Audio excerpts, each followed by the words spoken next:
Hello students, welcome to the another session of information and technology. So in the last class we have started the chapter spreadsheet. In the first class or in the first session we have seen that how to go for using AutoSum, how to do conditional formatting, how to hide and show a column, and in the same chapter we came to know that how to make changes in the background color of the cell or the entire worksheet or in a page. So after going through all these things, the next topic that we have in the same chapter, that is charts and graph. So this is something, a kind of graphical object. In the very beginning or in many introductions classes, we have got to know that a Excel sheet or a spreadsheet is having a very important feature to represent your data in graphical form, because in an organization, in an institution where people from various background, people from various department having a meeting and to finalize their annual budget or to finalize their upcoming projects, they need to know whether how they are performing in their last few months. So in to get the get the analysis properly, get the things properly, get the comparison done properly, the management need to get the things in more quicker way, in more user friendly and efficient way.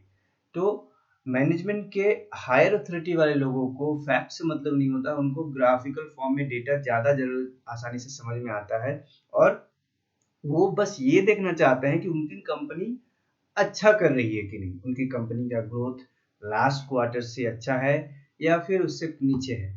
तो इस तरह के scenario में जब हमें data को graphical form में represent करना होता है, मैंने बस आपको एक छोटा सा एग्जांपल दिया, there are many example whether I talk about the comparison of the results that we have in our schools, whether we talk about the casting of vote in a particular election in a legislative assembly seats or in a parliament seat.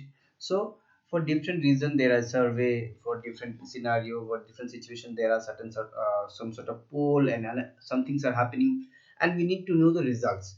And when we have the results in graphical form, the things get better to us, the things get more easily in our mind. तो chart और graph एक graphical object ही है, जो spreadsheet का एक feature है जिसके through हम डेटा को ग्राफिकल ऑब्जेक्ट, ग्राफिकल रिप्रेजेंटेशन के थ्रू प्रेजेंट करते हैं। और ये काफी ज्यादा इजीली हो जाता है ऑडियंस को समझना, और ये यूजर ऑडियंस के साथ इजीली कनेक्ट कर पाती है, and people get have more attention to these graphical object when have they are attending any seminar or any workshop or any meeting. So this is a kind of introduction that we can have, and this is something that you can write in your own language in different the different benefits of charts and graph. Okay, so the next important thing that we have, that is the terms used in a chart. एक chart में कौन कौन से terms use होते हैं या उनके कौन कौन से कंपोनेंट्स होते हैं, तो आज हम बात करेंगे the different components of the terms of a chart. At the same time we will talk about the different type of chart. In the next class, we will discuss or we will see how to create a chart and how to manipulate the data and see the changes in the different given chart. So you can see this is something, if I'm not wrong, this topic you have learned in class 7 also, that the different component of chart. X-axis, Y-axis. When we draw a graph in a particular plot in your maths also, you will find it, or you will see that they are basically, there are four sections: plot 1, plot 2, plot 3, plot 1, and normally we are habituated to draw the things in plot 1, and they have two lines, one in horizontal way and one in vertical way. So that horizontal line is basically is x-axis and the vertical line is y-axis. Then we have data series. Data series is basically the set of values which the user wants to plot in the chart. Now, if I am going to explain you by going through this theoretical text which is given in the book, may be not clear to you. So I'm thinking that I have already downloaded a image and which is having a labeling of the chart component. This is not having all the terms that is mentioned in your book. सारी चीजें जो आपके book में दिए गए हैं सभी को ये इसमें नहीं बताया गया है, बट एटलीस्ट जितना दिया गया है उसी को हम लोग समझने की कोशिश करते हैं। दिस इज, इससे आपको ये समझने में आसानी होगी। जो नहीं दिया हुआ उसको हम लोग ट्राई करेंगे कि आपको आसानी से समझा सके। सो आई वाज सेइंग कि x axis is the horizontal axis, y axis is the vertical axis. Then we have data series. Data series is the value. देखिए ये जो इतने सारे कैटेगरीज है, it's excellent, it's good, it's neither good not bad, it's not good, it's not a good at all. तो ये जो अलग अलग कैटेगरीज डाले गए, इसी तरह से मान लो यहाँ पर 3 या 4 स्टूडेंट का या 5 स्टूडेंट का नाम लिखा हुआ है और उनका परफॉर्मेंस है अलग अलग किसी पर्टिकुलर एग्जाम में या कोई कंपटीशन हुआ है। तो ये जो एक फर्स्ट कैटेगरी के फर्स्ट स्टूडेंट का जो परफॉर्मेंस है, ये जो वैल्यू आया है वो डेटा सीरीज है। ये एक अलग डेटा सीरीज होगा, इट्स गुड का एक अलग वैल्यू होगा, इट्स नीदर गुड और नॉट बैड का एक अलग डेटा सीरीज है। Data series is basically the value that is being mentioned over there in the plot area or yes in the plot area of the chart। क्योंकि plot area जो आपका ये जिस area में आप एक्चुअल ग्राफ ड्रॉ कर रहे हैं। डेटा सीरीज के बाद आपका नेक्स्ट टॉपिक क्या है? Chart area. The chart area you can see on the top the entire screen, the entire window जिसपे आप चार्ट ड्रॉ करते हैं हर तरीके से, जिसमें आप सब काम कर रहे हैं, डेटा इंसर्ट कर रहे हैं, चार्ट इंसर्ट कर रहे हैं, चार्ट को मैनिपुलेट कर रहे हैं। तो when we talk about the chart area, देखिए सॉरी चार्ट टाइटल ये था, चार्ट एरिया आपको नीचे देखिए। तो ये जो पूरा का पूरा फ्रेम दिख रहा है, ये जितना भी ग्राफ का जो एरिया है, एक आपका येलो कलर के फ्रेम में दिख रहा है। तो इस येलो कलर के फ्रेम को एक डोमेन की तरह कंसीडर कर रहे हैं, एक रिस्ट्रिक्टेड एरिया की तरह कंसीडर कर रहे हैं, जिसके अंदर सारी चीजें आ जा रही है। तो chart area includes everything, it includes each and every component of a chart. ठीक है, so when we define it, it says it refers to the total area surrounded in the chart। Then we have plot area, it is the area of the chart in which the data is plotted। देखिए ये है आपका plot area, in the right side in the red label you can see plot area। जिस exact area में आपका data को plot किया गया है, जिस एरिया में, वो आपका प्लॉट एरिया हो गया। अब यहाँ पर आपका एक कंफ्यूजन हो सकता है कि नहीं सॉरी वो chart area, I just get confuse, मैंने किसी दूसरे टर्म को देख लिया था। तो मेरा कहने का मतलब ये था कि plot area is basically the area in which we draw the diagrams, we draw the graph, we draw the chart or we put the values। ठीक है, जिसमें सारी कुछ चीजें आप प्लॉट करते हैं, आप उसमें फ्रेम करते हो। तो plot area is basically the area in which the data is plotted। ठीक है, now in a 2D chart axis bound the plot area, where in 3D chart walls and floors bound the plot area।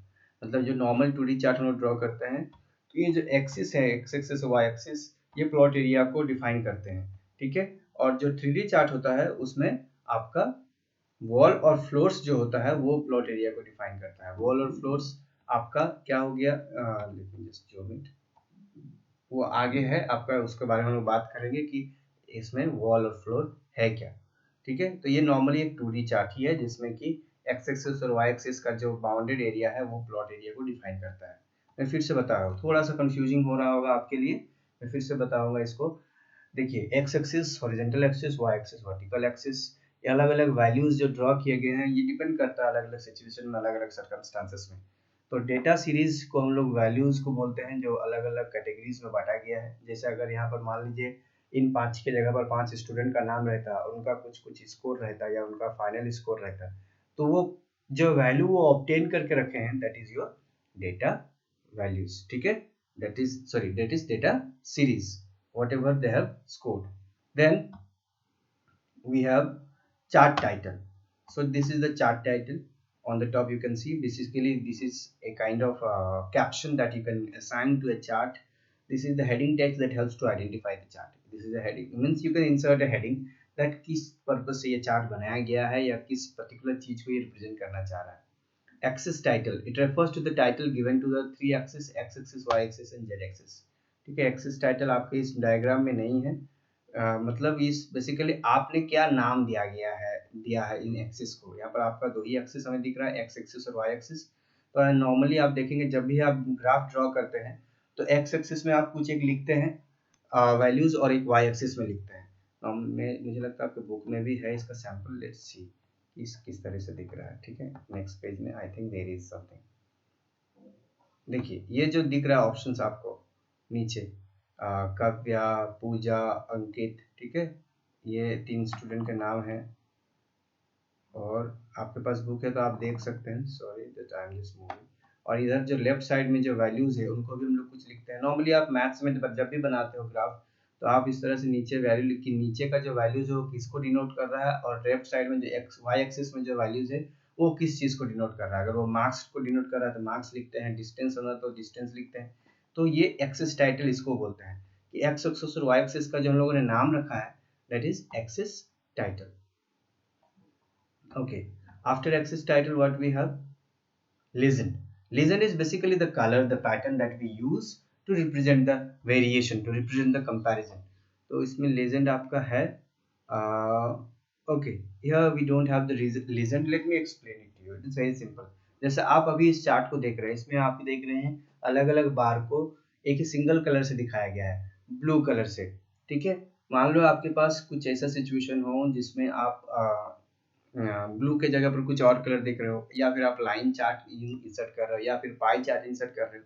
तो अगर आपका मान लीजिए pie chart insert कर रहे हैं, चार ऑप्शन है, जैसे चार सेक्शन है, मुझे मेरा तो चार सेक्शन का अलग अलग, जैसे गूगल फॉर्म में आपका टेस्ट देते हैं आप, तो आपका जो एनालिसिस हमें मिलता है कि किस सेक्शन से कितने बच्चों ने पार्टिसिपेट किया है, तो हर सेक्शन का एक अलग अलग कलर से नोटिफाई किया जाता है।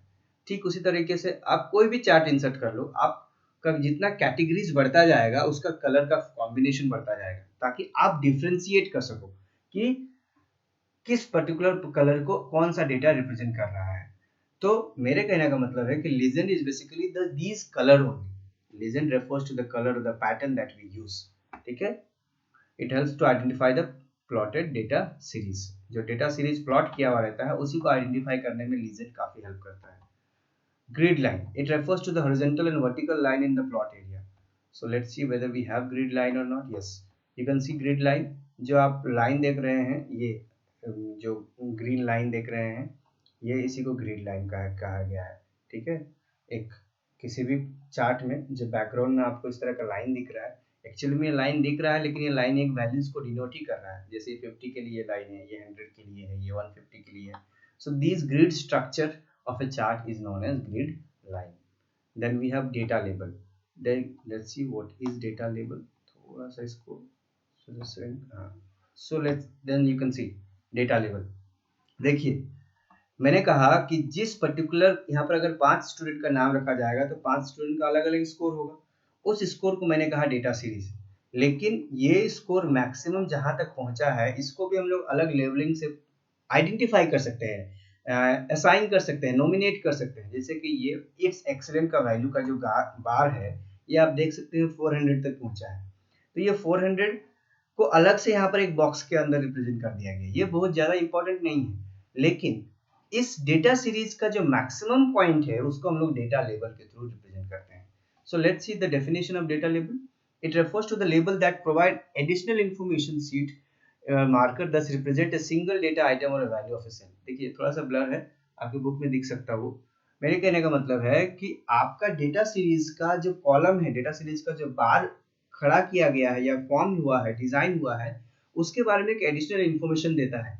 कौन? Data label. ये तो देख कर भी कोई भी समझ जाएगा कि ये 400 तक पहुंचा है, लेकिन इसको अलग से एक बॉक्स के अंदर, एक सेल के अंदर लिख दिया गया है कि this is a data label having a maximum limit of 400, having a maximum limit of 300। So this is the additional information of about a data series. What is the additional information? That is data label. ठीक है? Now let's see the next one. Sorry for the interruption. Just got a call in between. Okay. So I was saying it refers to the label that provide the additional information. तो data label क्या करता है? Data series के बारे में additional information provide करता है. Then we have wall and floors. This is something very new. This is basically used in 3D chart or it occurs in a 3D chart only. जब 3D chart insert करते हैं तो जो base area होता है, x axis और Y axis का जो बेस प्लेन होता है, और उस समय आपको समझ में आएगा कि एक्चुअली में एक और एक्सिस, नया एक्सिस फॉर्म किया जाता है, एक वर्टिकल बार, एक नया एक्सिस जनरेट होता है, दैट इज जेड एक्सिस। और उस दौरान एक वॉल का फॉर्मेशन होता है जिसे हम लोग वॉल एंड फ्लोर के कैटेगरी में बांटते हैं। ये आपको थियोरेटिकली मैं आपको नहीं समझा पाऊंगा अभी। नेक्स्ट क्लास में जब आपको हम चार्ट इंसर्ट की चार्ट क्रिएट करना सिखाएंगे तो 3D चार्ट के थ्रू में I will try to explain what is wall and which particular portion is known as floors. So these are the different component that we have of a chart. I hope आपको चीज़ें समझ में आई होंगी। अगर नहीं आई है तो do let me know. I will try to explain the things once again, but to at least in the beginning, try to read the sentences. X axis is the horizontal axis, y axis is the vertical axis. बहुत short में बता रहा हूँ, ध्यान से सुनिएगा। Data series the set of values, 5 category है, 6 category है, 7 कैटेगरी है, उनका जो भी वैल्यूज है वो प्लॉट, जो डेटा प्लॉट हो रहा है उस डेटा प्लॉटेड डेटा को डेटा सीरीज कहते हैं। चार्ट एरिया मतलब समझ जाइए कि the entire area in which everything is available. Plot area the actual area of chart, जिसमें एक्चुअल में डेटा प्लॉट हो रहा है, ठीक है, और उसके बाहर का जितना सारा चीज है वो प्लॉट एरिया में नहीं आएगा, लेकिन सारा कुछ चार्ट एरिया में जरूर आएगा। Then chart title is basically the caption of the chart, कि किसके थ्रू आप चार्ट है, किस पर्पस के लिए वो आप रिप्रेजेंट करना चाहते हैं। Axis title is basically the name of the X axis and Y axis. अगर आपने एक चार्ट बनाया है तो आपका एक्स एक्सिस और वाई एक्सिस जरूर होगा। तो नॉर्मली हम लोग एक्स एक्सिस के बॉटम पे और लेफ्ट वाई एक्सिस के लेफ्ट साइड पे एक छोटा सा टेक्स्ट लिखते हैं, जिससे रिप्रेजेंट करते हैं कि वो एक्स एक्सिस किस लिए है, वो किस तरह का वैल्यूज को रिप्रेजेंट करना है। अगर स्टूडेंट नेम है तो हम लोग लिखते हैं नेम ऑफ द स्टूडेंट। अगर लेफ्ट साइड में अगर मार्क्स है तो लिखते हैं marks obtain by the student. तो जो कैप्शन दे रहे हैं, जो कैप टाइटल दे रहे हैं, that is called axis title. Legend is the colour and the pattern, the different format that we use in a chart. आपने भी देखा होगा, अगर आपने एक चार्ट इंसर्ट किया है तो उसमें अगर एक पर्टिकुलर पाई चार्ट इंसर्ट कर रहे हैं या कॉलम चार्ट इंसर्ट कर रहे हैं, तो अगर 5 कैटेगरीज है तो पांचों अलग अलग कलर में डिस्प्ले होंगे, उसका उनका वैल्यूज चेंज कीजिए तो वही कॉलम चार्ट को अगर आप स्केटर चार्ट या लाइन चार्ट में कन्वर्ट कर दे रहे हैं तो उनका फॉर्मेशन, उनका शेप चेंज हो जाएगा। तो ये जो कलर चेंज होना, पैटर्न चेंज होना, उनका फॉर्मेट चेंज होना या शेप चेंज होना जो भी हो रहा है, ये सब कुछ जो हो रहा है that is called legend. Legend is basically helps to identify कि where my data series is going, where exactly my data series is available, data series का है कहाँ से कहाँ तक वैल्यू। तो डेटा सीरीज को आइडेंटिफाई करने में काफी हेल्प करता है legend. Grid line, the background में जो आपको स्ट्रक्चर दिखा होगा, लाइनिंग स्ट्रक्चर जो रो और कॉलम के नॉर्मली रोज के फॉर्म में दिखेगा, तो वो जो grid structure basically the available in the plot area जो बैकग्राउंड पे आपको दिखता है। Then data label is basically the additional information about the data series. Data series के टॉप पे आप डेटा लेबल डाल सकते हैं, नहीं भी डाल सकते हैं। डाल रहे हैं तो आप एक ऑडियंस को यूजर एडिशनल इंफॉर्मेशन दे रहे हैं, ठीक है। Wall and floor 3D format के डेटा चार्ट में यूज होता है, इसको हम लोग नेक्स्ट क्लास में प्रैक्टिकली समझने की कोशिश करेंगे, वॉल एंड फ्लोर्स को। Advantage of chart, charts are visually appealing and to make it easy, this is something that is not, I don't have to explain, but still मतलब आपको पता है, आपको समझ में आता है, आपको ये भी समझ में आता है कि ये चार्ट आखिर बनाते क्यों हैं। The primary purpose of making a chart is to make the things more attractive, more appealing, more catching to the audience. It helps to forecast the trends on the basis of comparison data. बहुत बार ऐसा होता है कि हम comparison करते हैं data का, और उस कंपैरिजन के बेसिस पे हमें ये डिसाइड करने में काफ़ी मदद मिल जाती है कि डेटा आगे किस तरह से ट्रेंड करेगा।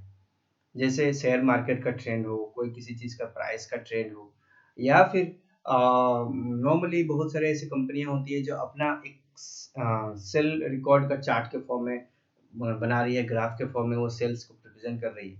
तो वो चार्ट को देखकर एक आइडिया लगा लेती है, वो एक अनुमान लगा लेते हैं कि मेरा अपकमिंग जो सेल होगा या नेक्स्ट क्वार्टर का जो सेल होगा वो किस तरीके से जाएगा, अपवर्ड जाएगा या डाउनवर्ड जाएगा। लेकिन ये बहुत सारी चीज़ों पे डिपेंड करता है, सीजन पे, फैक्ट, कस्टमर के डिमांड पे, और सिचुएशन सर्कमस्टांसेस जो लोकली अवेलेबल हैं। तो लेकिन फिर भी चार्ट से काफ़ी हेल्प मिलती है मैनेजमेंट्स को प्लान डिज़ाइन करने में, फोरकास्ट चीज़ों को क्या होने वाली हैं आगे उसको विजुअलाइज करने में। Now, next we have type of chart. Try to understand how these charts are very important in different situations. And today just I will have explanation in the form of theory only, that किस तरह से किस chart को हम लोग use करते हैं। The very first chart that you can see is line chart. If you are not able to see the things clearly, I would suggest go for your book. While scanning, the things are not very clear, that is why you may have a blur text in your screen now.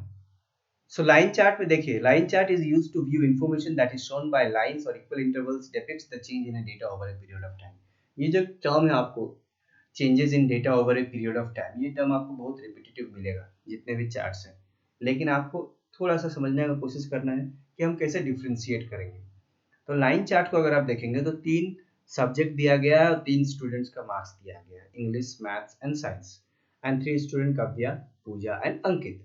The first line is of Kavya. तो कव्या का जब 3 dot दिया दिखाया गया है, यानी उसको 3 अलग अलग टाइम पे टेस्ट पे उसका किस तरह से परफॉर्म किया गया, किस तरह से उसने परफॉर्म किया वो दिखाया गया है।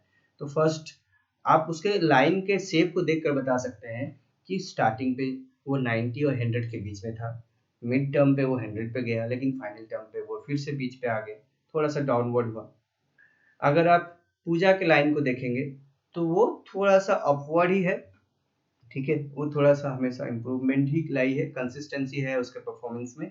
उसके लाइन पे कहीं पर भी फ्लैट सर वो फ्लैट लाइन भी नहीं है और कहीं पर भी एक डाउनवर्ड की तरफ लाइन नहीं है, लेकिन अगर आप उस लाइन को थोड़ा ध्यान से देखेंगे तो आपको समझ में आएगा कि लाइन थोड़ा सा अपवर्ड ही गया है, ठीक है। उसके बाद अंकित का जो परफॉर्मेंस है स्टार्टिंग पे ठीक था, मिड टर्म पे काफी थोड़ा सा नीचे चला गया, फिर उसने काफी कवर अप किया फाइनल टर्म के लिए। Okay, so this is how the line chart works. Wait a minute.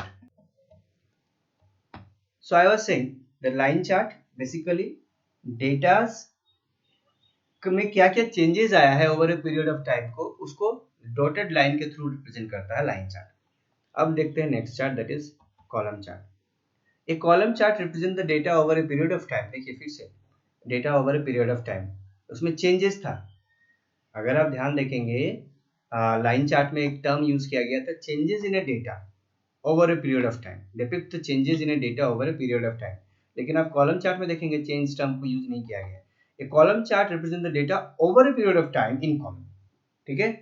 First column rise from X axis indicate the value of data, let's see the things. इसमें भी आप देख सकते हैं, इसमें कॉलम चार्ट का जो यूज है चेंजेस को नहीं दिखाया गया, इसमें 3 वैल्यूज 3 ऑब्जेक्ट के बीच में कंपैरिजन को दिखाया गया है। इंग्लिश का मार्क्स सबसे पहले है, उसमें सबसे पहला कॉलम है कव्या का, फिर है पूजा का, फिर अंकित का। तो आप इसको देखकर इजीली बोल सकते हैं कि तीनों में से इंग्लिश में बेटर किसने परफॉर्म किया है, कव्या ने किया है। मैथ्स में तीनों में से बेटर परफॉर्म किसने किया है, पूजा ने किया है। उसी तरह से साइंस में भी तीनों में से मैथ्स में भी परफॉर्म सबसे बेटर कव्या ने ही किया है और साइंस में भी कव्या ही नहीं किया है। लेकिन उनके ग्राफ के हाइट को देखकर, उनके कॉलम का हाइट को देखकर आप ये इजीली आइडेंटिफाई कर सकते हैं कि उनके बीच में जो गैप है मार्क्स का वो कितना ज्यादा है या कम है, ठीक है। तो मेरे कहने का मतलब था कि कॉलम चार्ट इज, जब आपको कॉलम चार्ट के बारे में लिखने कहा जाए तो आप इजीली लिख सकते हैं, it is used to represent the data over a period of time and it is used to compare two values और compare the values over multiple years. जैसे कि मान लीजिए दिस इज 2020, नेक्स्ट ईयर 2021 में आपका सेंसस होगा, तो 2000 last 11 में सेंसस हुआ होगा, तो 11 और 21 के बीच में 10 साल का जो गैप है उसमें जो अलग अलग कैटेगरीज के बेसिस पे जो सर्वे होगा या सेंसस का जो भी डेटा कलेक्ट किया जाएगा, जैसे लिटरेसी रेट हुआ, ठीक है, मेल एंड फीमेल का अलग अलग, तो उसको अगर हमको डिफ्रेंशिएट करना हो, कंपैरिजन करना हो कि 10 साल में ये डेटा में सुधार हुआ है या डेटा डिटोरिएट किया है, तो उसको हम लोग कॉलम चार्ट के थ्रू इजीली रिप्रेजेंट कर सकते हैं, ठीक है। Then we have bar chart. Bar chart आपको ठीक कॉलम चार्ट की तरह ही दिखता है, बस इसमें जो चार्ट्स होते हैं हॉरिजॉन्टल फॉर्म में ड्रॉ कर दिए जाते हैं, ठीक है। आपको डेटा काफी ब्लर दिख रहा होगा, सॉरी फॉर द इनकन्वीनियंस, ठीक है। इसमें आपका जो चार्ट्स को एक के ऊपर एक रख दिया जाता है स्टैक के फॉर्म में, इससे वेरिएशन आपको समझ में आता है। देखिए आप इसमें भी देख सकते हैं अंकित, पूजा और कव्या, अंकित, पूजा और कव्या, ये 3 स्टूडेंट्स के नाम लिखे गए हैं और 3 अलग अलग सब्जेक्ट में उनका परफॉर्मेंस दिखा गया है। ये नॉर्मली आपको अगर इसी को थोड़ा सा वर्टिकल कर देंगे तो आपको समझ में आएगा कि एक्चुअली में कॉलम चार्ट ही है, लेकिन उसमें आप कॉलम चार्ट में देखा होगा कि उसमें गैप है ग्राफ बार के बीच में, लेकिन इसमें बार को एक दूसरे के साथ स्टैक के फॉर्म में एक के ऊपर एक on the top of each other इस तरह से रखा गया है। तो ये थोड़ा सा डिफरेंस आपको समझ में आ रहा होगा, नॉर्मली दोनों का पर्पस सेम ही है। पाई चार्ट, पाई चार्ट बहुत ज़्यादा आप लोग देखते होंगे। Pie chart represent the data और value of each item in proportion और परसेंटेज टू द कंसोलिडेटेड और the sum value of all item. इतना तो हमको भी समझ में नहीं आया, इसको मोटा मोटी भाषा में बिल्कुल इजीली लैंग्वेज में समझा देते हैं कि आपके पास कोई एक डेटा है। मान लीजिए मुझे एक सर्वे करना है कि how many parents are ready to send their children very from the very next day, maybe from tomorrow only. एक मान लीजिए सर्वे करना है। अब इस सर्वे के लिए मैं एक सैंपल कलेक्ट करूंगा कि मुझे ये सर्वे 100 पेरेंट्स के साथ करना है। तो नंबर ऑफ पेरेंट्स कितना हो गया? 100। अब उसमें से 3 तरह का रिजल्ट आएगा। कुछ पर्टिकुलर पेरेंट्स बोलेंगे यस, कुछ पर्टिकुलर पेरेंट्स बोलेंगे नो, और कुछ पर्टिकुलर पेरेंट्स बोलेंगे may be not, may be yes, मतलब दे आर नॉट श्योर। तो इस तरह का सिचुएशन में सबसे बेस्ट चार्ट जो अवेलेबल होता है, जो आप डेटा को रिप्रेजेंट कर सकते हैं ग्राफिकल फॉर्म में, that is pie chart. So pie chart क्या करता है, आपका जो टोटल वैल्यू है उसके हिसाब से जो आपका रिजल्ट आया है उसको प्रोपोर्शनेट कर देता है अलग अलग पोर्शन के फॉर्म में। यानी अगर आप इस पाई चार्ट को अभी आप फिलहाल स्क्रीन पे देख रहे होंगे तो आपको 3 अलग अलग वैल्यूज दिख रहा होगा, 20%, 32%, 40% या 42, इस तरह से दिख रहा है। 28, 32 एंड 40 मान के चलिए, मुझे यही लग रहा है। Okay, let's see in the book only.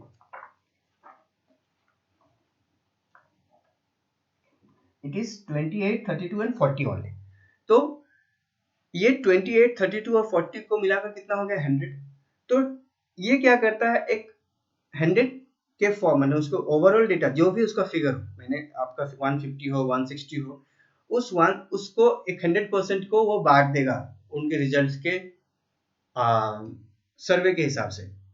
मतलब मान लीजिए 100% में से 35 पेरेंट्स ने कहा यस, 42% ने कहा आपका नो, तो कितना बच गया आपका? लगभग हो गया 77 to 23% आपका बच गया आपका नॉट श्योर। तो इस तरह से आप क्या कर रहे हैं, डेटा को सेपरेट कर रहे हैं, सेग्रीगेट कर रहे हैं। तो ये 100 में ही हो गया। लेकिन उसी तरह से आप मान लीजिए आपके पास 160 का वैल्यू है, आपका जो पेरेंट्स का सैंपल साइज है 160 पेरेंट्स है, अगर उसको दिखाना हो पाई चार्ट में तो उसको भी वो परसेंटेज के फॉर्म में बांट देगा।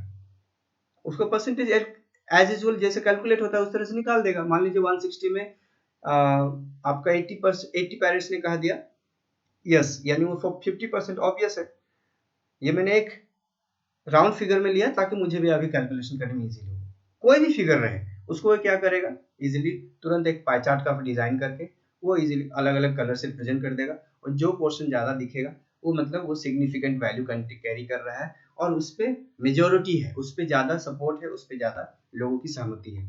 तो नॉर्मली एक मैंने सर्वे का एग्जांपल दिया। बहुत सारी चीजें होती है जिस पर आप पाई चार्ट देखते होंगे, जैसे कि इलेक्शंस का जो पोल प्रिडिक्शन करना हो, रिजल्ट प्रेडिक्ट करना होता है, ओपिनियन एग्जिट पोल का, या भी किसी स्टेट में कौन सी गवर्नमेंट पार्टी सरकार बना रही है, इस तरह की चीजों पर भी आप पाई चार्ट का काफी ज्यादा यूज देखते होंगे।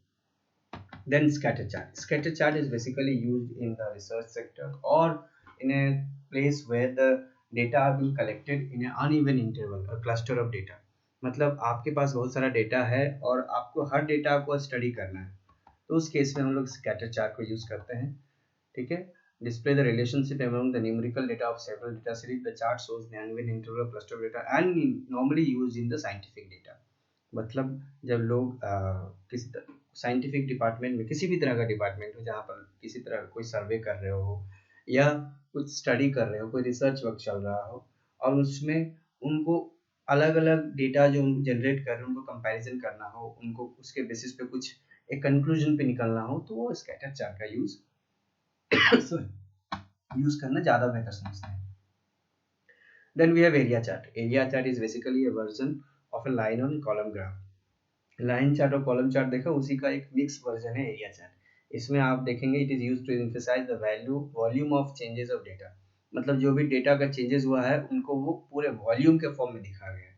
मतलब अगर आप इसमें बहुत ही सिंपल तरीके से समझने की कोशिश करेंगे तो आपको डिफरेंस नजर में आएगा कि एरिया चार्ट क्या करता है, पूरे प्लॉट एरिया को यूज करता है।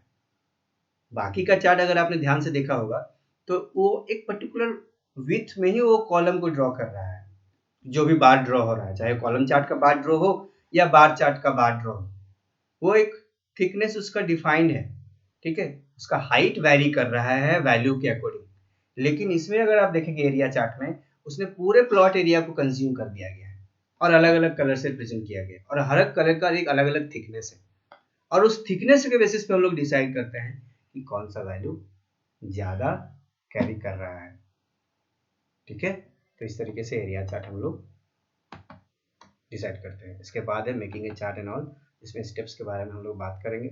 आई होप आपको चीज़ें समझ में आई होंगी। अगर कोई दिक्कत है तो आप डाउट्स बिल्कुल पूछिए एंड जो भी आपका होमवर्क है वो आपको गूगल क्लासरूम में मिल जाएगा। And this is for the day.